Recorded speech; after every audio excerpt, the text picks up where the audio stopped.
뜻을 이루지 못한 암꾸러기. 경기도 여주의 복미산이라는 곳에 보은사라는 절이 있었지요. 이 절은 부처님의 신탁으로 중건을 했다고 하여 신륵사라고 이름을 바꾸었는데, 이 절의 이름을 바뀐 데에는 이런 사연이 전해 내려오고 있습니다. 조선 왕조 때 아직은 절 이름이 보은사이던 때의 일입니다. 한양으로 과거를 보러 떠나는 한 젊은이가 쓰러져 가는 초가집 문간 앞에 서서 잠시 주춤거리다가 이윽고 입을 열었습니다. 어머니, 이제 그만 떠날까 합니다. 그러나 방 안에서는 아무런 기척도 들리지 않았지요. 젊은이는 잠시 목소리를 가다듬더니 다시 어머니를 불렀습니다. 어머님, 그럼 건강히 잘 계십시오. 그제서야 방 안에서 뒤척이는 소리가 들렸습니다. 내 걱정은 말고 과거나 잘 보고 오너라. 어머니는 말을 마치기가 바쁘게 심한 기침을 해대었습니다. 기침 소리를 들은 젊은이는 발걸음이 떨어지지 않았으나 다시 한번 굳게 마음을 다지며 힘차게 발걸음을 옮겼습니다. 그때 심한 기침 소리에 섞여 어머니의 말소리가 다시 들렸지요. 얘야, 어젯밤에 아주 이상한 꿈을 꾸었단다. 무슨 꿈이요? 아니다. 아무것도 아니야. 어서 갈 길이나 가거라. 요즘 몸이 아파 나쁜 꿈을 자주 꾼단다. 내 걱정 말고 너나 어서 가서 그동안 닦은 실력을 충분히 나타내어 부디 과거에 급제하도록 해라. 젊은이는 금방이라도 눈물이 쏟아질 것 같았으나 꾹 눌러 참고 어머니를 향해 고개만 꾸벅 숙여 절을 한 뒤에 길을 떠났습니다. 젊은이는 강을 따라 하류 쪽으로 내려가기 시작하였지요. 이렇게 길을 가다가 젊은이는 집을 나설 때 어머니가 말씀하시던 꿈 이야기가 생각났습니다. 어머님이 무슨 꿈을 꾸셨을까? 해가 중천으로 떠오르자 날씨가 더워졌지요. 젊은이는 강가에 걸음을 멈추고 서서 저고리를 벗은 뒤 얼굴을 씻었습니다. 그리고 개나리 보찜에서 주먹밥을 꺼내어 우물우물 씹었지요. 그렇게 두어 개를 먹고 나니 배가 불렀습니다. 그러자 졸음이 몰려오기 시작했습니다. 얼마를 지났을까 눈을 떠보니 햇살이 눈부시게 빛이 나고 있었지요. 그런데 젊은이가 얼핏 잠이 들었을 때 분명히 무슨 꿈을 꾸었는데 아무것도 머릿속에 떠오르지를 않았습니다. 꿈이 아니라 생시였던가? 그래도 기억이 날 텐데 어찌 이렇게 온통 머리가 멍멍하기만 할까? 젊은이는 자리에서 일어나 강물 가까이로 걸어갔습니다. 젊은이는 손을 강물에 담가 보았지요. 강물에 비친 자기 얼굴을 보아도 그것이 진정 자기의 얼굴인가 하는 망연한 생각이 들었습니다. 왜인지 허탈한 생각도 들었지요. 그때 어렴풋이 귓전에 울리는 목소리가 있었습니다. 그것은 어머니가 평상시 항상 그에게 들려주시던 말씀이었지요. 누구나 마찬가지겠지만 특히 과거를 보러 가는 남자는 여색을 가까이에서는 안 된다. 여색이라는 것은 순간적인 향락에 지나지 않는다. 언젠가는 기어코 패망의 구렁텅이로 밀어넣고 말 것이야. 그리고 과거에 급제하고 권력을 잡았다고 하여 그 권력을 함부로 남용해서는 안 된다. 언제나 청빈한 마음으로 백성의 입장에 서서 만사를 바라볼 줄 알아야 한다. 그렇지 않으면 반드시 인과응보의 화를 당하고야 말 것이야. 젊은이는 다시 보따리가 놓여있는 곳으로 걸음을 옮겼습니다. 보따리를 들어서 막 어깨에 매려던 순간 문득 생각나는 것이 있어 재빨리 보찜을 풀어 헤쳤지요. 보찜을 풀고 막 안을 들여다본 순간 그는 자기도 모르게 소스라치며 대여섯 걸음이나 뒤로 물러서고 말았습니다. 보찜 속에는 팔뚝만한 구렁이 한 마리가 도사리고 앉아있다가 그가 보찜을 풀자 스르르 밖으로 기어 나오는 것이었습니다. 젊은이는 엉겁결에 돌멩이를 하나 집어들어 구렁이를 내리 찍으려고 하였지요. 그러자 구렁이는 스르르 몸을 풀고는 갈대숲으로 자취를 감추어 버렸습니다.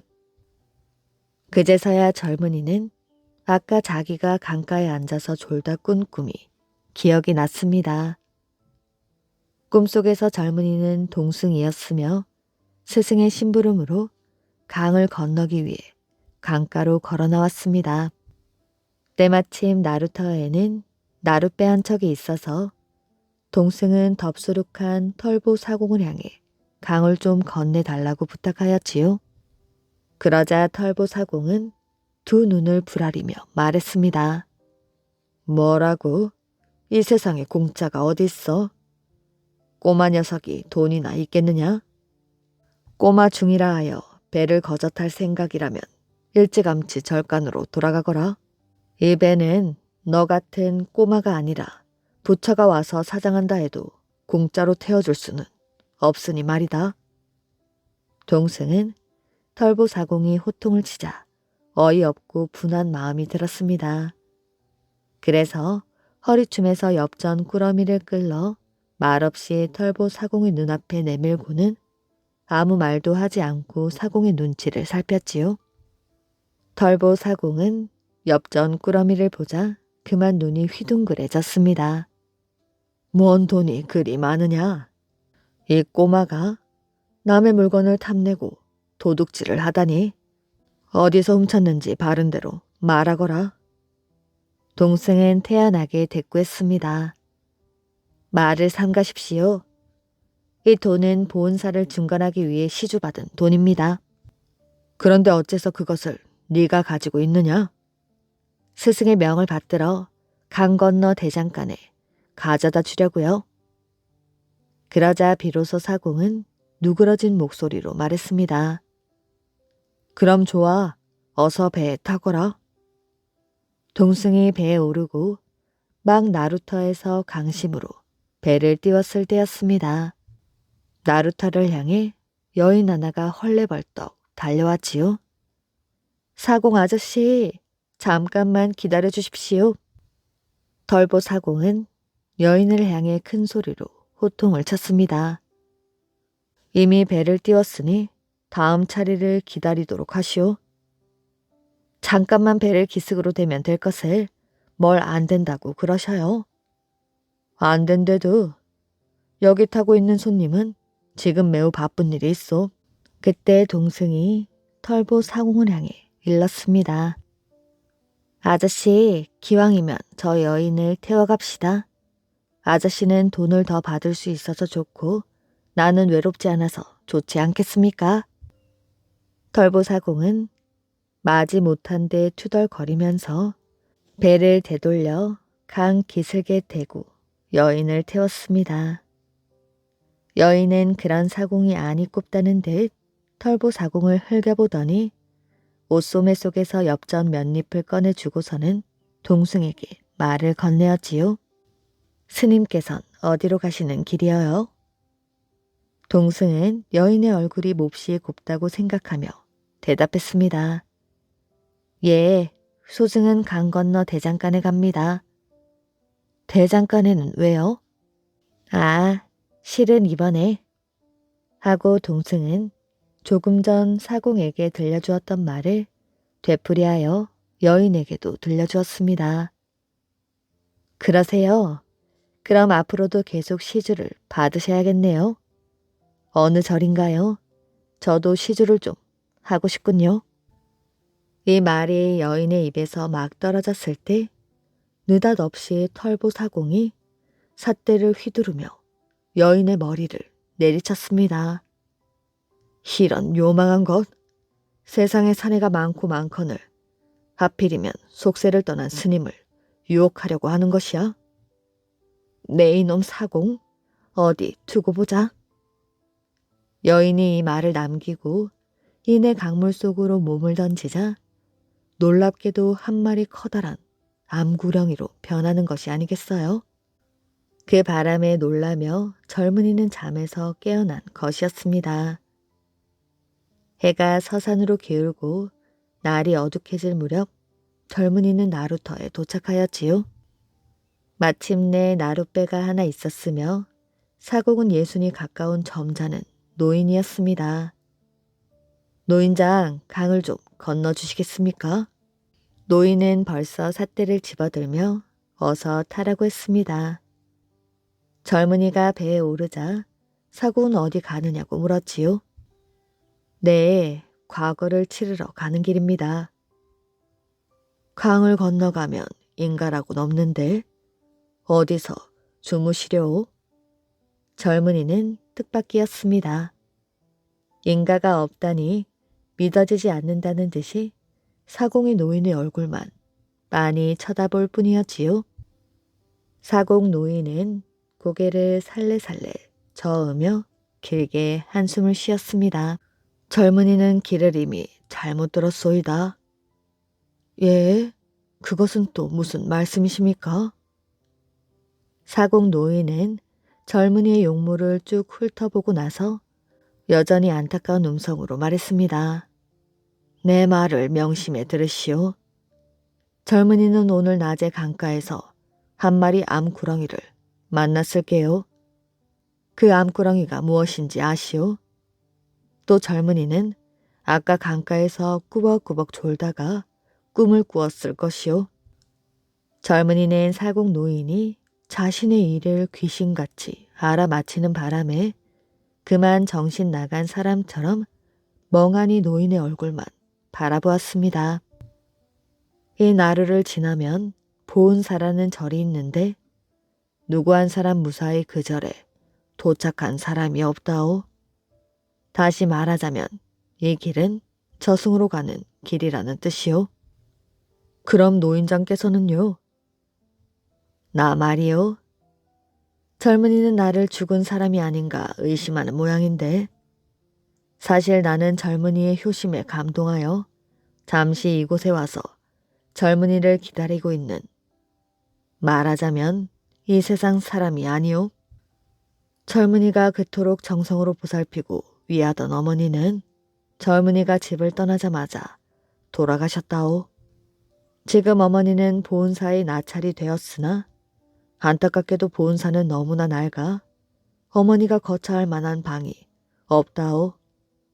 그래서 지금 어머니는 절 아래 있는 동굴에 기거하고 계시오. 어머니가 그 동굴에 기거하기 전에 백사녀라고 하는 마물이 그곳에 살고 있었는데 그 마물은 자기의 정체가 발각되자 한을 품고 당신을 해치려 했던 것이오.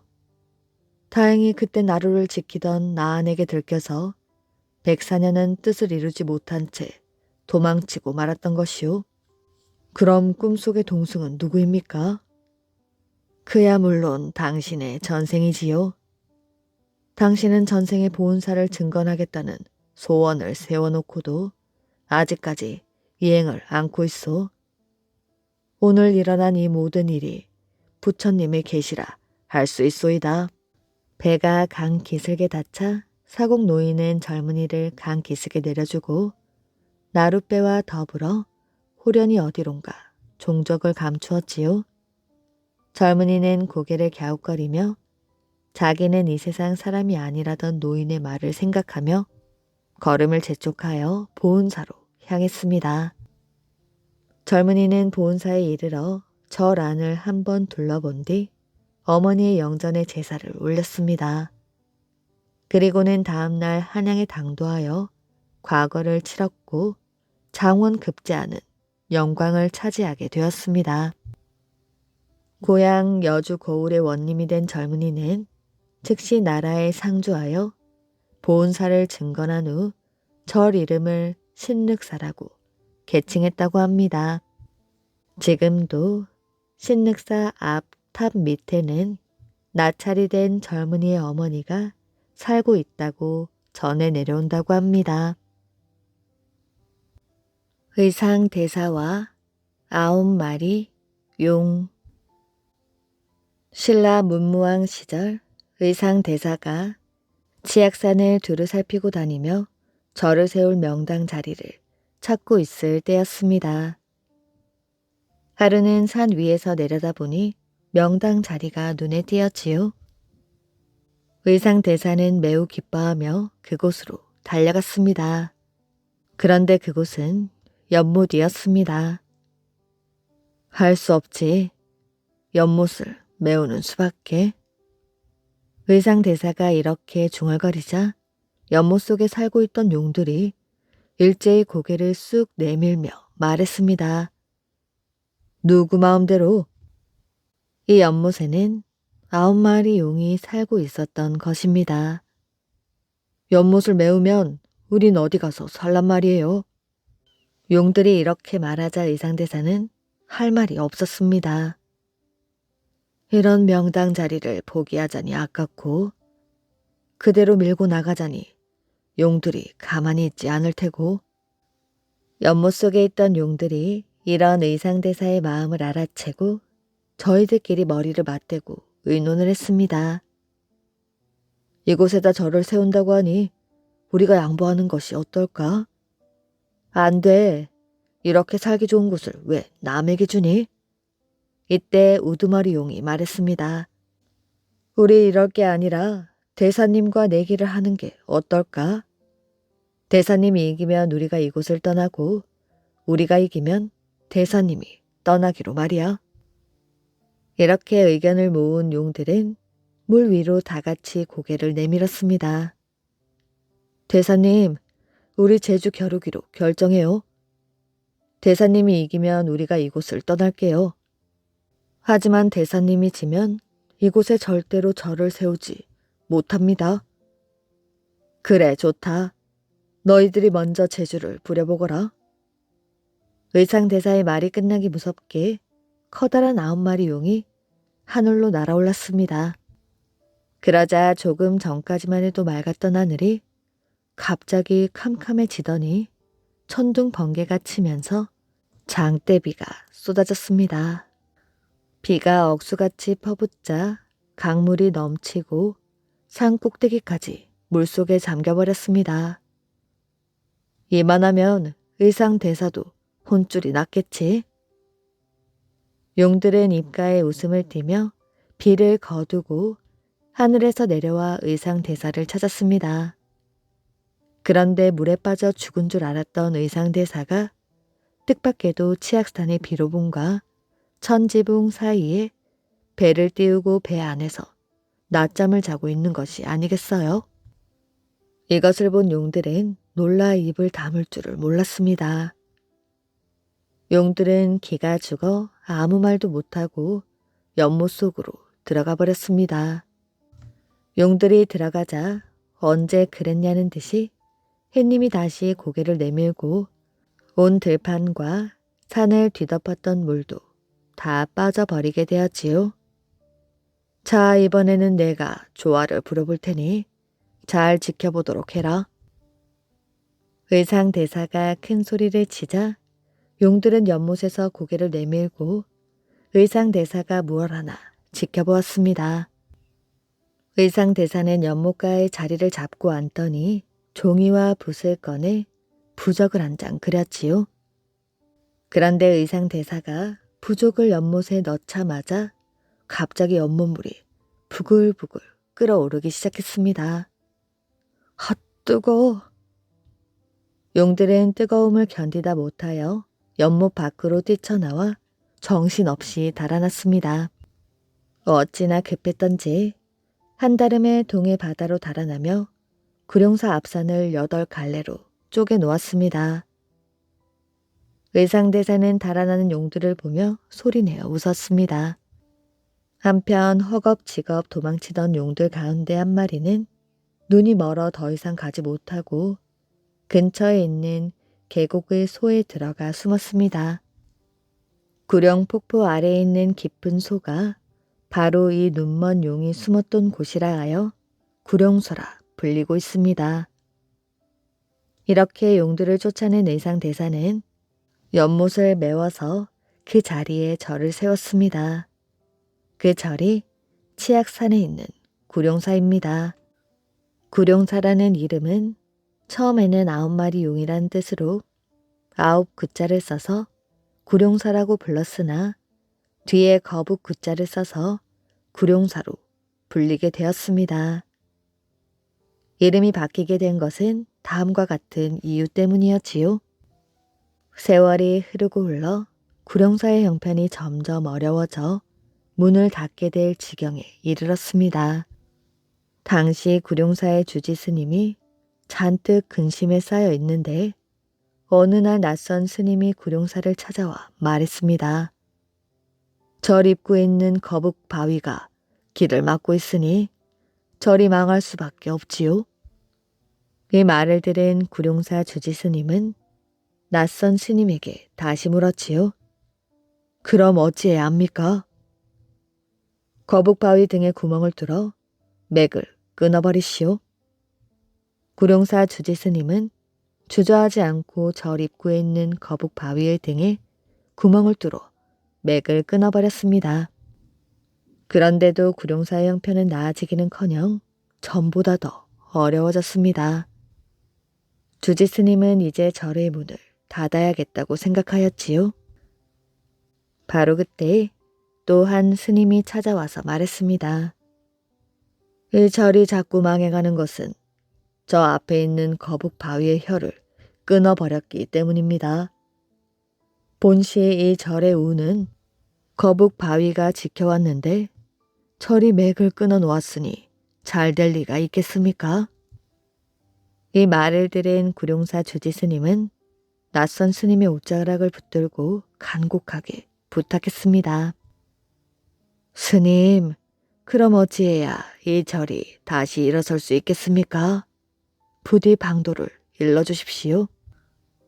한 가지 방도를 알려드리시오. 거북을 다시 살린다는 뜻에서 9 구자 대신 거북 구자를 쓰도록 하십시오. 달리 방법이 없던 주지 스님은 그 말에 따랐습니다. 그래서 절 이름이 거북 구자의 구룡사로 바뀌게 된 것이었습니다. 세상을 놀라게 한 진묵대사. 옛날 조선 중기의 고승 진묵대사가 봉서사의 도를 닦고 있을 때의 일입니다. 진묵대사는 해인사를 자주 오가면서 8만 대장경을 모두 외울 정도가 되었지요. 그러던 어느 날이었습니다. 진묵대사가 한 제자 승려에게 말했습니다. 해인사에 다녀와야 되겠구나. 어서 여장을 꾸리거라. 그러자 제자 승려가 말했습니다. 스님, 해인사에 다녀온 지가 엊그제인데 또 가시려고요. 아무래도 8만 대장경에 병고가 생길 징조야. 그러더니 그 길로 해인사를 향해 떠나는 것이었습니다. 다른 스님들은 영문을 알 수 없어 진묵대사의 뒷모습만 바라보았습니다. 해인사에 도착한 진묵대사가 불공을 드리려는데 벼랑간 불이 났다는 소식이 들렸습니다. 장경 고판 옆에서 원인 모를 불이 나자 스님들은 허둥대며 어쩔 줄을 몰라 했습니다. 이 일을 어쩝니까? 장경 고판에 불이 옮겨붙으면 8만 대장경이 모두 타는데. 달인 스님들은 안타까워 발만 동동 구르며 지켜보았습니다. 그런데도 진묵대사는 방 안에 가만히 앉은 채 태연하게 불경만 외고 있었지요. 그러다 불이 장경고판에 옮겨 붙으려는 순간 그제야 자리에서 일어나 밖으로 나왔습니다. 진묵대사는 말 없이 솔잎에 물을 묻혀 불길이 번지는 곳을 향해 몇 방울 뿌렸습니다. 그랬더니 지금까지 오락가락 내리던 가랑비가 갑자기 폭우로 변해 쏟아지는 것이었지요. 이렇게 쏟아진 폭우 덕분에 다행히 불길이 잡혀 팔만대장경은 무사하게 되었습니다. 이런 진묵대사를 본 스님들이 진묵대사를 스승으로 모시려 하였지요. 그러나 진묵대사는 이를 뿌리치고 다시 봉서사로 돌아갔습니다. 또 한 번은 이런 일도 있었지요. 하루는 진묵대사가 탁발을 나갔다가 봉서사로 돌아오는 길에 서방천 다리를 건너게 되었습니다. 마침 서방천 다리 밑에서는 동네 사람들이 모여 냇물에서 잡은 물고기로 어탕을 끓이고 있던 중이었습니다. 이때 짓궂은 동네 사람 하나가 진묵대사를 골탕 먹이려고 이렇게 말했습니다. 이보시오 스님, 여기 와서 어탕이나 한 그릇 드시고 가시지요. 그러자 진묵대사는 방긋 웃으며 대꾸했습니다. 이 마을은 인심도 참 좋군요. 지나가는 나까지 먹고 가라는 걸 보니. 서방천 다리 바로 앞을 지나가려 하는데 그 동네 사람이 또 나섰습니다. 스님, 우리는 배불리 다 먹었으니 스님도 어서 어탕 맛 좀 보십시오. 그러자 진묵대사는 성큼성큼 걸어가더니 큰 가마솥을 번쩍 들어 올렸습니다. 그러고는 어탕을 훌훌 마셔버렸지요.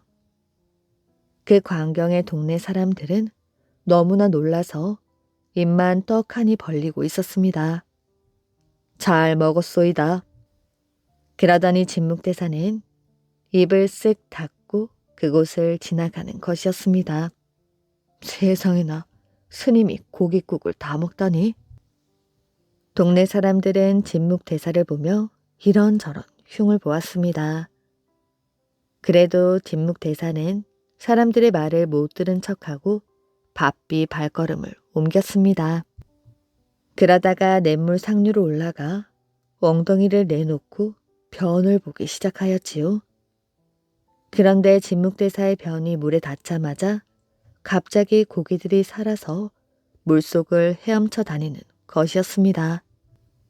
아이고 세상에, 스님이 잡수신 어탕 속의 고기들이 살아 돌아다니는 것 좀 봐요. 마을 사람들은 무릎을 꿇고 진묵대사에게 용서를 빌었습니다. 스님, 저희들이 잘못했습니다. 그 후로 마을 사람들은 다시는 스님을 놀리는 일이 없었다고 합니다. 지금까지도 봉서사에는 진묵대사를 기리는 부도가 세워져 있다고 합니다. 유혹에 실패한 후궁. 옛날 주나라 제후국인 두나라에 항이라는 제후가 있었습니다. 그는 두나라의 제후로 봉해졌기에 두백이라 불렸지요. 주나라 선왕에게는 여항이라는 비가 있었는데 선왕이 가장 아끼는 후궁이었지요. 그녀는 젊고 잘생긴 두백에게 반하여 그를 유혹하려고 하였습니다. 그러나 바른 성품을 지닌 두백은 여왕의 유혹에 넘어가지 않았지요. 그녀는 점점 더 노골적으로 두백을 유혹하였으나 두백은 오히려 그녀가 무안할 정도로 거부하였지요. 이런 상황이 되다 보니 여왕의 수치심은 분노로 변했고 그녀는 두백을 죽이고 싶을 정도로 미워하게 되었습니다. 마침내 그녀는 선왕에게 두백을 모함하는 이야기를 하였지요. 전하, 억울하고 수치스럽습니다. 두백이란 자가 저를 벌건 대낮에 범하려고 하였습니다. 뭐라? 자신의 애첩을 넘보았다는 소리에 선왕은 대노하여 여왕의 말이 사실인지 아닌지도 확인하지 않고 두백을 잡아들였습니다. 그리고 신하들을 시켜 신문하고 가두었지요. 두백이 아무리 결백을 주장해도 소용이 없었습니다. 두백의 친한 벗 중에 좌유라는 이가 있었는데 그는 벼슬을 하고 있었습니다. 좌유는 억울한 누명을 쓴 친구가 안타깝게 생각되어 선왕을 찾아가 결백을 주장하였지요. 그러나 이미 애처백에 빠져버린 선왕은 오히려 좌유를 꾸짖었습니다. 노한 선왕은 결국 두백을 죽였고 이 소식을 들은 좌유는 비통한 울음을 삼키며 자결하고 말았습니다. 죽기 전 두백은 한 맺힌 복수를 다짐하였지요. 나는 결백하다. 이 억울함을 그냥 묻어두지 않을 것이야. 나의 이 비통한 한을 3년 안에 풀 것이다. 두백이 죽고 난 뒤 3년의 세월이 흘렀습니다. 선왕은 여느 때처럼 많은 제후를 불러 모아 포전이라는 곳으로 사냥을 갔습니다.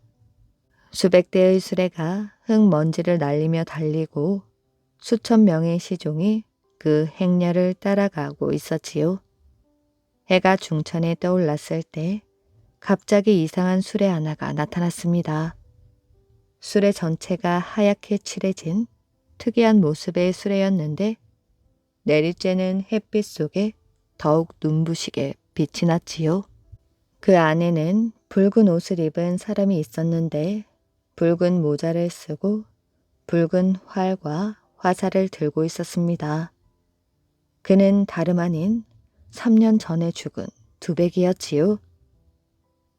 달려가는 두백의 수레는 곧장 선왕이 타고 있는 수레로 향하였습니다. 붉은 옷을 입은 두백의 얼굴에는 무시무시한 살기가 서려 있었지요. 이상한 낌새를 눈치챈 선왕은 주변을 살피다가 두백이 수레를 타고 쫓아오는 광경을 목격하고 말았습니다. 그 모습을 본 선왕은 하얗게 질려서 벌벌 떨기 시작하였지요. 그리고는 떨리는 손으로 활과 화살을 집어들어 두백을 향해 조준하고자 했습니다. 그러나 두백의 화살은 이미 활 시위를 떠나 선왕의 심장에 정확히 꽂혔지요. 심장을 명중당한 선왕은 앞으로 고꾸라지고 말았습니다. 그러자 두백이 탄 수레는 호련히 사라지고 사방으로 혼비백산했던 제후들의 수레가 선왕의 수레로 모여들었지만 이미 선왕의 목숨은 끊어진 뒤였다고 합니다. 첫날 밤 아이를 낳은 기막힌 이야기. 옛날 어느 집안에 아주 귀한 8대 독자가 살고 있었습니다. 집안 어른들은 하루라도 빨리 자손을 볼 요량으로 8대 독자 아들을 15 나이에 혼인을 시키고 말았지요. 여기저기 알아보며 훌륭한 색시를 고른 참이었습니다. 나이는 신랑보다 많아서 18살이었지요. 신랑은 상객을 대동한 채 말을 타고서 신부 집으로 혼례를 치르러 갔습니다. 수많은 사람들이 지켜보는 가운데 혼례를 치르는데 신부가 유난히 땀을 많이 흘리며 힘들어하는 것이었습니다. 이윽고 밤이 깊어지고 방에는 신랑과 신부 단 둘만 남았지요. 신랑은 어찌해야 할지 몰라서 이리 살펴보고 저리 들춰보면서 땀을 삐질삐질 흘리고 있었습니다. 그때 신부가 갑자기 배를 움켜쥐면서 쓰러지고 말았지요. 신부는 배를 쥔 채 고통스러운 표정을 짓더니 신음을 하기 시작했습니다. 신랑은 어찌할 바를 모르고 허둥지둥하다가 사람을 불러야 한다고 생각하고 문 밖으로 나가려고 하였지요. 그러자 신부가 옷자락을 잡고서 말리는데 그 표정이 너무나 간절했습니다. 신부가 한참을 신음하며 애를 쓰다가 두 손으로 문고리를 잡고는 숨이 넘어갈 사람처럼 되어 힘을 주기 시작하였지요. 그러다가 아이를 낳았습니다. 아들이었지요. 신부는 그만 자리에 푹 쓰러지고 말았습니다. 꼭 감은 두 눈에서 눈물이 주르륵 흘렀지요. 첫날 밤에 갓난 아기라니요. 기가 막혀도 여러 번 막힐 노릇이었습니다. 자리를 박차고 나서 혼인을 무효로 돌리고 돌아가기에 꼭 알맞은 일이었지요. 하지만 슬프게 우는 신부의 얼굴을 보니 신랑은 그렇게 할 수가 없었습니다. 그렇게 떠나고 나면 그 여인의 앞날이 어떻게 될지는 불 보듯 뻔한 일이었지요.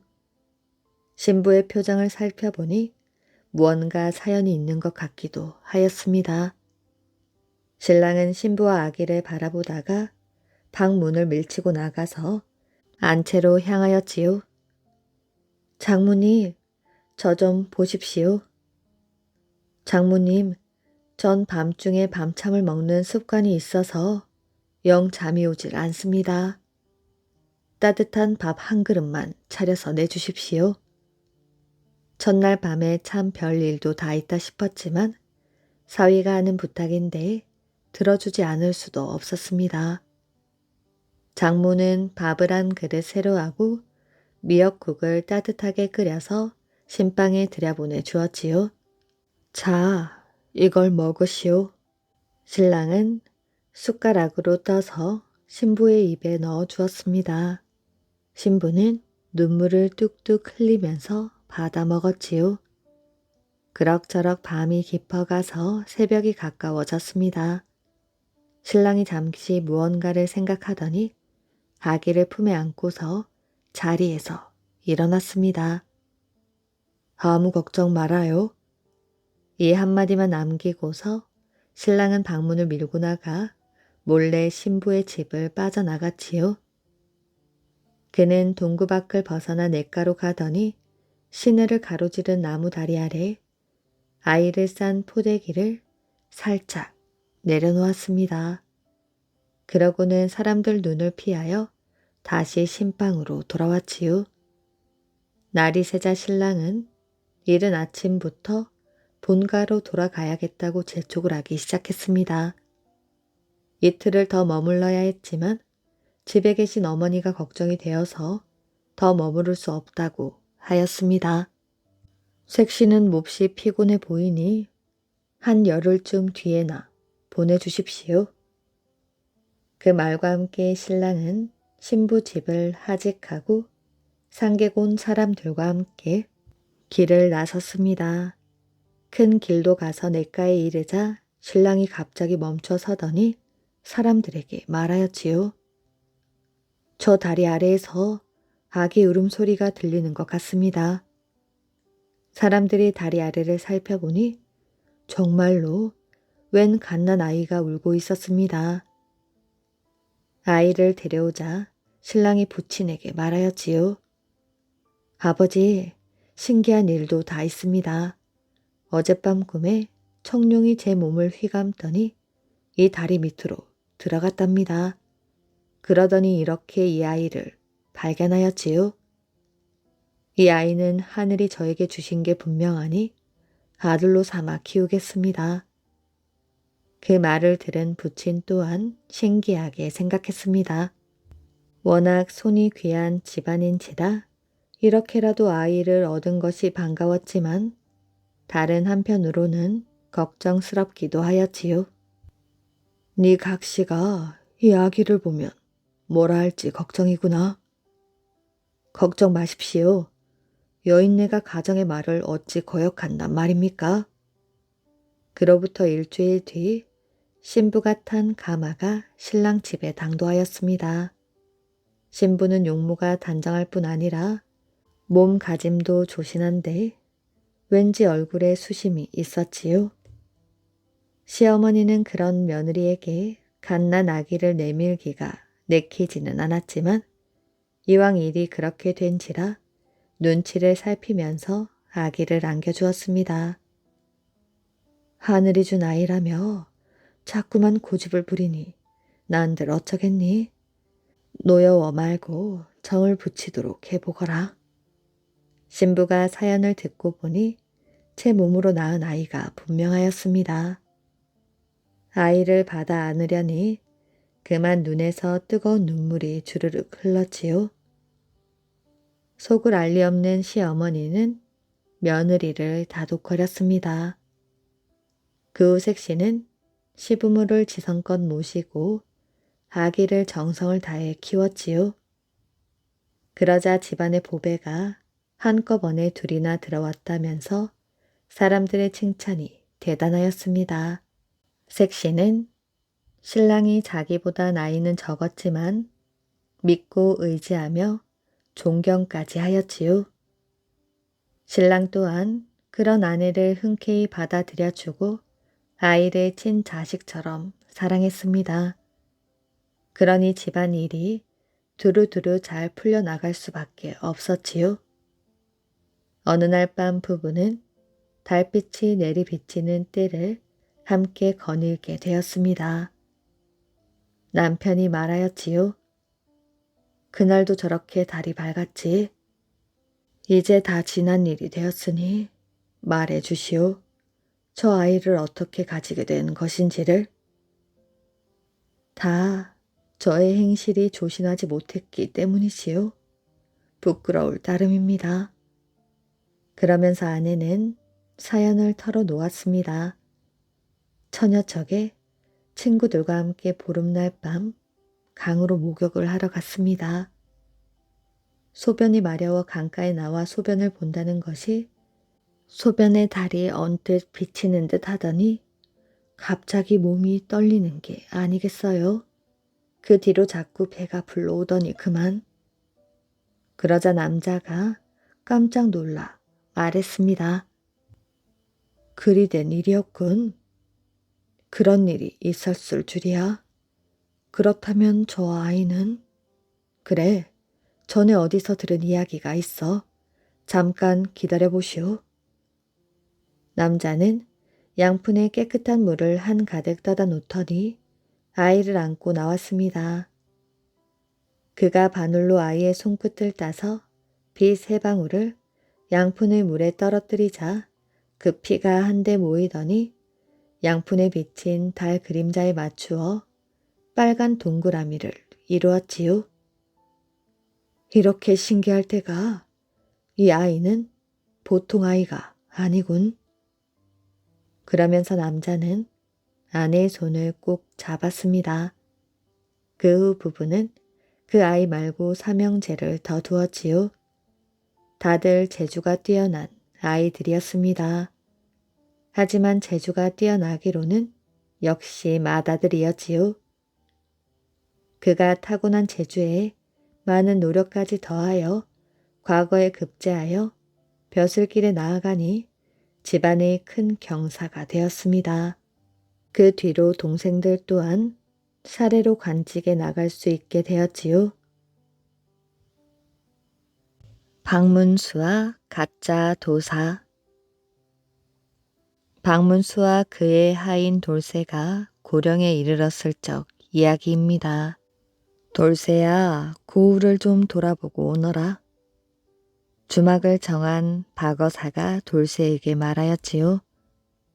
얘 날이 주막 안에서 책을 읽으려고 하고 있는데 밖에서 두런두런 이야기 소리가 들려왔습니다. 박어사는 자기도 모르게 귀를 기울였지요. 자네도 내일 갈 거지? 어딜? 승천도사의 도술 묘기를 보러 말이지. 아, 그 도사의 묘기 얘기라면 나도 들어 알고 있네. 그런데 그 도사의 묘기가 그렇게 대단한가? 그럼 그 도사가 내일 장작불 속에서도 살아나는 불묘기를 보인다네. 그 유명한 생불묘기 말인가? 그래, 살아있는 부처 묘기 말일세. 방 안에서 이야기를 듣던 박어사가 고개를 갸우뚱했습니다. 불 속에서 살아나는 생불 묘기? 아무리 도사라지만 불 속에서 살아나는 묘기가 있다니 믿어지지 않았지요. 틀림없는 속임수일게야. 이렇게 생각한 박어사는 글을 읽을 수가 없었지요. 어디 좀 더 자세한 이야기를 들어볼까? 방문을 열고 나온 박어사는 이야기하는 사람들 틈에 끼어들었습니다. 불 속에서 살아나는 생불 묘기라는 것이 대체 어떤 묘기인가요? 아니, 고령 땅에 살면서 승천도사의 생불묘기도 모른단 말이오. 예, 저는 지금 막 전라도에서 오는 중이라서요. 아, 그러면 그렇지. 그게 무슨 얘기냐 하면 한 사람이 승천도사에 대한 이야기를 시작했습니다. 오랫동안 불력을 닦은 승천도사는 오래전부터 생불묘기를 보여주기 시작하였지요. 바로 저 앞산에다 단을 높이 쌓아놓고 단 둘레에는 장작을 많이 쌓는답니다. 그러고는 장작 더미에 불을 지르는 것이라오. 그래도 승천도사는 무사한가요? 거참, 그 장작불에 대거나 죽었다면 왜 생불이라 하겠소? 생불의 뜻이 뭐요? 살아있는 부처님이라는 뜻이 아니요? 아, 그렇지만 아무리 불력이 있대도 물속에서 살아난다는 것이 좀 믿기지 않는군요. 그렇게 못 믿겠으면 내일 점심때쯤 생불 묘기를 하는 곳에 가보시오. 그때 밖으로 나갔던 돌쇠가 바쁜 걸음으로 돌아왔지요. 나리, 박어사가 돌쇠 뒤를 따라 천천히 방으로 들어갔습니다. 나리, 사람이 불 속에서도 살아날 수 있습니까? 아, 그 얘기 말이로구나. 박어사가 조금 전 밖에서 들은 이야기를 돌쇠에게 하였지요. 그러자 돌쇠가 고개를 끄덕였습니다. 어사님도 알고 계셨군요. 그런데 그 도사가 왜 그런 도수를 부린다고 하더냐? 그건 모든 중생들에게 큰 불력을 보여주기 위해서랍니다. 그래? 정말 훌륭한 도사라면 자기의 불력을 그렇게 함부로 보여주지는 않을 것인데. 아무튼 수고하였다. 내일 함께 가보도록 하자. 다음날 박어사와 돌쇠도 생불묘기를 보기 위해 모여든 사람들 틈에 끼어들었습니다. 그곳에는 높다란 단이 만들어져 있었지요. 단 둘레에는 많은 장작 더미들이 높이 쌓여 있었습니다. 박어사가 불경을 중얼거리는 구경꾼에게 말을 걸었습니다. 생불묘기를 몇 번이나 보셨나요? 3번째입니다. 정말 불 속에서도 타 죽지 않던가요? 살아있는 부처인데 왜 타 죽겠습니까? 아, 그렇군요. 혹 승천 도사님은 병도 고치시나요? 고치다 마다요. 불 속에서도 살아나는 생불님이 그까지 병 고치는 것은 식은죽 먹기이지요. 그럼 병을 고칠 땐 돈을 받나요? 당신 입으로는 돈을 가져오란 말씀은 안 하신답니다. 그렇지만 돈을 내지 않으면 신통력이 떨어진다고 합니다. 그러니 병을 고치려는 사람들은 성의껏 많은 돈을 가지고 가지요. 그때 생불님이 나타나셨다는 큰 소리가 들렸습니다. 그 모습을 보며 박어사가 나직한 목소리로 돌쇠를 불렀지요. 돌쇠야, 얘 나리. 이따 승천도사의 묘기가 끝나거든 저 도사가 있던 단 밑을 샅샅이 조사해 보도록 해라. 아무래도 도사가 서 있는 단이 수상하구나. 얘 나리. 그때 도사가 두 손을 번쩍 들고 우렁찬 목소리로 외쳤지요. 중생들아, 나의 불력을 똑똑히 보고 불도의 길을 걸으라. 힘차게 외친 승천도사가 천천히 단 위에 앉았지요. 사람들은 모두들 합장을 하였습니다. 자, 불을 붙이도록 하라. 승천도사가 큰 소리를 쳤지요. 승천도사의 말에 제자들이 사방에서 불을 질렀습니다.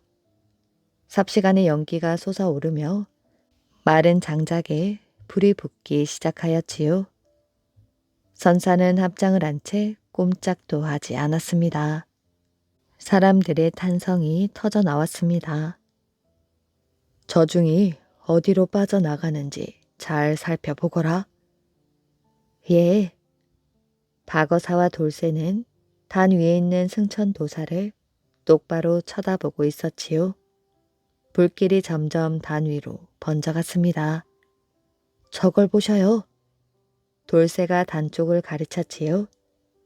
의젓하게 앉아있던 승천도사가 갑자기 서두르기 시작한 것이었습니다. 선사는 우당탕 단 위를 뛰고 또 바닥을 손으로 두드리고 발로 쾅쾅 굴러보기도 하였지요. 아니, 선사님이 왜 저러시지? 이런 도수를 몇 번이나 보았던 사람들이 놀라서 눈을 동그랗게 떴습니다. 전과 다른 모습이 있습니까? 박어사가 물었지요. 예, 전에는 불꽃이 한창 일어나면 바람같이 사라졌다 불꽃이 꺼져갈 때쯤 저 뒤쪽 산 중턱에 호련히 나타났었거든요. 구경꾼이 말하는 사이에 승천도사는 더욱 당황하여 날뛰기 시작했습니다. 어사가 혀를 차고 있을 때였지요. 아니나 다를까 단 위에서 비명소리가 들려왔습니다.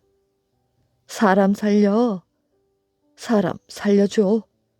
그러자 사람들이 웅성거리기 시작하였지요. 아니, 저런 일은 아직까지 한 번도 없었는데? 그때 박어사가 돌쇠에게 말했습니다. 이거 큰일이군. 어서 가보자. 박어사가 활활 타고 있는 단 쪽으로 뛰어갔지요. 단 가까이 뛰어가 보니 승천도사의 제자들이 우왕좌왕하고 있었습니다. 단 위에서는 사람 살려라는 거친 비명 소리가 들려왔지요. 뭐들 하시오. 사람이 타 죽는데 어서 물을 가져다 불을 끕시다. 그제야 사람들은 물을 찾아 이리 뛰고 저리 뛰었지요. 그렇지만 높은 산 자락에 물이 있을 턱이 없었습니다. 불은 차츰차츰 타 올라갔습니다. 승천도사의 옷에까지 불이 붙었습니다. 승천도사의 마지막 비명이 터져 나왔지요. 사람들이 물 몇 동이를 구해왔을 때에는 단이 거의 타고 승천도사도 쓰러진 뒤였습니다. 뭐야, 불 속에서도 죽지 않는다던 생불이 저렇게 쓰러지다니. 글쎄 말이야. 구경 왔던 사람들은 불평 한마디씩을 내던지며 흩어져 버렸습니다. 모두 다 타버린 단 근처에는 어느새 승천도사의 제자 몇 명과 가까웠던 사람 몇 명, 그리고 박어사와 돌쇠만 남았지요. 박어사가 검게 타버린 단 위로 올라가 보았습니다. 박어사와 돌쇠가 단 아래를 천천히 살피기 시작하였지요. 여기에 아래로 통하는 문이 달려있어. 그곳에는 단 아래로 빠져나갈 수 있도록 만든 문이 달려있었지요. 돌쇠야, 문을 열어보거라. 문은 아래쪽으로 열리도록 만들어져 있었습니다. 그렇지만 아무리 열려고 하여도 열리지 않았지요. 돌쇠와 제자 몇이 달려들어 문을 뜯어내고 보니 문 아래쪽에 돌이 가득 차 있었습니다. 이렇게 문 밑에 돌이 꽉 차 있었으니 문이 열릴 리가 있나? 돌쇠야, 이 돌들을 빨리 드러내 보거라. 여러분들도 좀 도와주시오. 사람들이 돌과 나무 조각들을 드러내자 단 밑으로 뚫린 굴이 나왔습니다. 굴은 단 뒤쪽으로 이어지다가 산 중턱쯤에서 출구가 나타났지요. 박어사는 아직 산에 남아있는 사람들을 불러 모았습니다. 그때 고령 관가에서 한 명의 사령과 포졸 2명이 나타났습니다. 꼭 무슨 일이 일어날까 하여 박어사가 불러낸 것이었지요. 조사해 볼 것이 있소. 박어사가 남아있는 제자들과 신도들에게 몇 마디 묻기 시작하였습니다. 아무래도 이 비밀을 알고 있는 사람의 짓이라고 생각했기 때문이지요. 박어사는 제자들에게 의심 가는 점을 물어보았습니다. 먼저 이런 통로가 있다는 것을 알고 있는지를 물었지요. 다른 제자들은 머뭇거리는데 한 제자가 퉁명스럽게 말했습니다. 우리 가까운 제자들은 모두 알고 있던 일이요. 그런데도 그 도사를 믿고 따랐나요? 일이 끝나면 돈을 두둑히 주었다오. 제자들 말고도 이런 비밀 통로를 알고 있는 사람이 있었나요? 그러자 제자들이 옆에서 서성대는 두어 명의 신도들을 턱으로 가리켰습니다. 바로 이 신도들입니다. 이름을 물어보니 덕수와 근삼이라는 사람이었습니다. 어사가 먼저 덕수란 사람에게 물었지요. 무슨 일을 합니까? 대장간 일을 하고 있어. 어떻게 승천도사와 가깝게 지내게 되었나요? 제 딸 때문입니다. 올해 19살로 몇 해 전부터 고질병을 앓았는데 선사님이 고쳐주었소. 어사가 이번에는 근삼이라는 사람에게 물었습니다. 무슨 일을 하고 있어? 목수입니다. 제 아내의 간질병을 고쳐주어 선사님을 알게 되었습니다. 담 밑으로 이런 굴이 있다는 것을 어떻게 알았지요? 제가 이 굴을 뚫었습니다. 그럼 여기 있는 사람 말고 이런 굴이 있다는 것을 알만한 사람이 있소? 그러자 제자 한 사람이 말하였지요. 아마 우리 말고는 없을 것입니다. 그렇다면 이 중 누군가가 단 아래로 내려가는 통로를 돌과 나무로 막아 놓았소. 그것도 단에 불을 지를 무렵에 막은 것이지요. 그 전에 막았다면 승천도사가 수시로 점검하였기 때문에 미리 탄로 났을 테니까. 그러자 관가에서 나온 포졸이 입을 열었습니다. 그런 일이라면 간단하오. 여기 있는 사람들을 몽땅 관가로 끌고 가서 신문에 보면 찾아낼 수 있을 것이오. 그때 박어사가 말하였지요. 그보다 먼저 포졸은 이 사람들의 손을 천천히 살펴보시오. 좁은 굴 속에서 돌과 나무를 날랐다면 손에 흙이 묻어 있을 것이오. 포졸들이 모인 사람들의 손을 살피기 시작하였습니다. 아니, 당신은 벌써 손을 씻었군요. 왜 손을 씻었소? 그러자 옆에 있던 제자가 말했습니다. 손이라면 나도 씻었소. 이번에는 옷을 보시오. 좁은 굴 속에서 일했다면 옷에도 틀림없이 흙이 묻어 있을 것이오. 포졸과 어사가 조사해 보니 모두의 옷에 흙과 재가 묻어 있었습니다. 그런데 덕수가 입고 있는 옷은 깨끗하였지요. 그러자 한 포졸이 덕수에게 말했습니다. 당신 옷만 깨끗하군. 그러니 당신은 절대로 굴 속에는 들어가지 않았다는 증거요. 그때 박어사가 슬그머니 돌아섰습니다. 이것저것 물어보던 박어사가 돌아서자 포졸이 물었습니다. 아니, 왜 돌아가려 하시오? 범인은 잡지도 않고. 이만큼 조사해 줬으면 이제는 관가에서 잡으셔야지요. 벌써 해가 지고 있잖아요. 그때 박어사가 덕수를 가리키며 말했습니다. 이분은 옷이 깨끗하니 굴 속에 들어갔었다고 의심할 수 없지요. 그러니 나와 함께 내려가게 해 주시오. 알겠소. 덕수와 딸, 어사와 돌쇠 넷이 한참 산을 내려왔을 때였습니다. 어사가 갑자기 덕수를 쳐다보았지요. 왜 승천도사를 미워하게 되었소? 예, 제가 왜 선사님을 미워하겠습니까? 덕수의 말을 들은 박어사가 다시 날카롭게 물었습니다. 그럼 왜 승천도사를 죽였소? 예? 덕수와 딸이 똑같이 놀랐습니다. 전 그런 일을 한 적이 없습니다. 그럼 따님이 들고 있는 보퉁이를 보여줄 수 있겠소? 저 보퉁이 속에는 분명 당신이 굴 속에서 돌을 옮길 때 더러워진 옷이 들어있소. 그러자 덕수와 딸이 고꾸라지듯 땅 위에 엎드렸습니다. 날이 제발 저희 아버님을 살려주십시오. 아버지는 못난 저 때문에 그렇게 하신 것입니다. 솔직히 말씀드리려면 좀 길어집니다. 저희 집에 가서 차근차근 들으시면 안 될까요? 덕수의 말에 박어사가 고개를 끄덕였습니다. 일행은 덕수의 집으로 가보았지요. 너는 밖에 나가서 음식을 좀 준비해 오렴.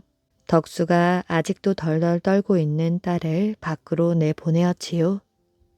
솔직히 말해주시오. 관가에 알리지는 않을 것이오. 고맙습니다, 나으리. 덕수의 딸은 어려서부터 몸이 아주 약하였지요.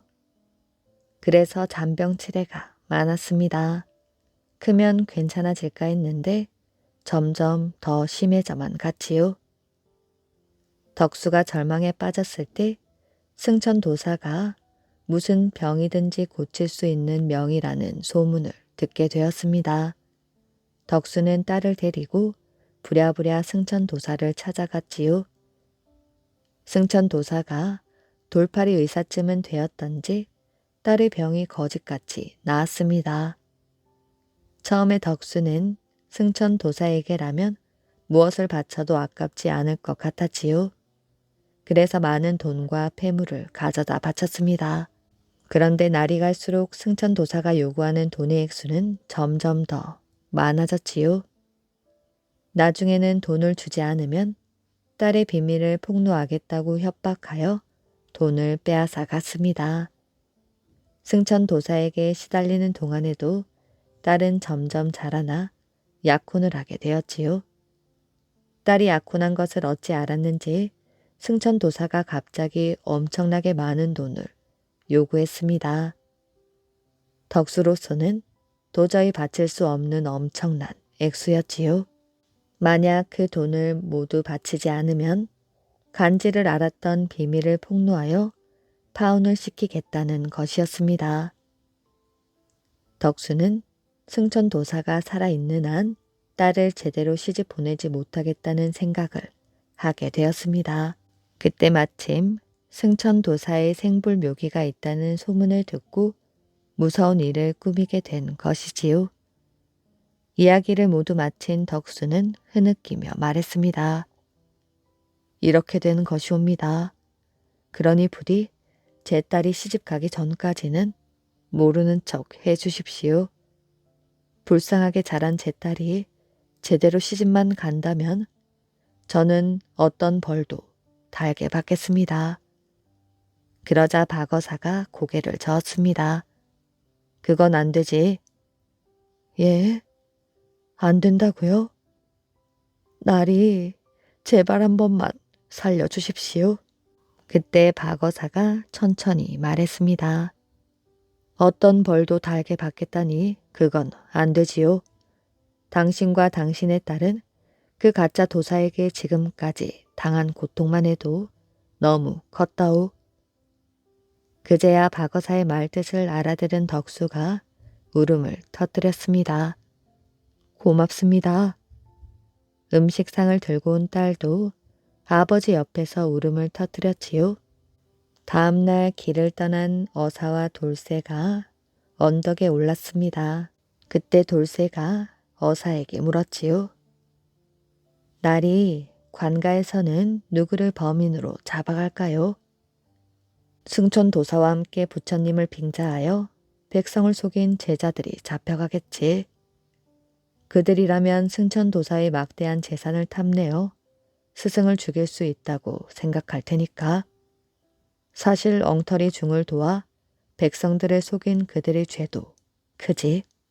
박어사와 돌쇠는 또다시 길을 떠났다고 합니다. 이야기 재미있게 잘 들으셨나요? 오늘의 이야기는 여기까지입니다. 오늘도 이야기를 들어주셔서 정말 감사합니다. 오늘도 편안한 밤 되시길 바랍니다.